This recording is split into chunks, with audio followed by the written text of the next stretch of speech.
Тараз-Талас Самыр автожолунун 3-фазасындагы Талас шаарында жайгашкан Чыңгыз Айтматов атындагы Борбордук көчөдө жарыктандыруу ушул күнгө чейин бүтпөй, айдоочуларды түнкүсүн жол көрүнбөй буш-айманга салып келүүдө. Мына ушул маселени карап биздин каналдын чыгармачылык тобу Кыргыз жол курулуш ишканасынын суббазиратчысынын жетекчиси Эсенкул Ибраимовго кайрылдык. Анын айтымы боюнча жарыктандыруу жалпысынан алганда биринчи маселе акча каражаты кен базиратчы тарабынан болбогондугу жана документ иштери кечеңдеп, бирок 2-3 күндө жолдун бир тарабындагы жарыктандыруучу лампалар күйүп каларын кошумчалап өттү. Жана дагы шаардын ичиндеги жарыктандыруучу карагайлардын айылдардагы карагайларга салыштырмалуу жерине байланыштуу бордюр менен арыктын ортосунда аябай тар болгону себеп болууда. Мындан сырткары сапаты жагынан жакшы лампалар Россиянын Санкт-Петербургтан алынып келгенин, мөөнөтү жагынан 5 жыл кепилдик берилгенин жана 15 жылга чейин кызмат кылууга бул алынып келген лампалар иштеп турганга чамасы жетээрин аталган ишканадан айтып өттү. План боюнча эми биз жумушту ноябрда баштадык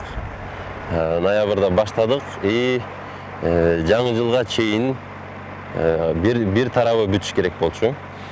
Ушул күнгө чейин бир тарабы эми араң бүтүп атат. Эми негизги срок бизде июль айы болду да эмичи. Анткени бизден башка дагы жумуштар бар жолго тиешелүү. Мисалы тротуар, заезд, маезд дегендерчи. Эми ушунун баары биргеликте чогуу бүтүп кетиш керек да. 1-2 күн ичинде уже бир тарабы күйгөн жатат. Тиешелүү кагаздардын баары бүттү. Майда-чүйдө недочеттор бар, бирок алар деле устраняться этип калды уже. 1-2 күндө күгөт буюрса. Ушу Талас шаарынын жана ушу Талас облусунун чоңдору жардам беришип, көмөктөшүп, ушинтип эме болуп атат. Алдыда чыккан маселелерди чечишкенге жардам берип дегендей. Аркы тарабы мисалы бирке вопростор бар ал жакта. Бирок алар деле чечилүүчү жерине келип калды. Эми күйбөй атканын себеби дегенде бул чындыгында келип такалып эле акчага келет да.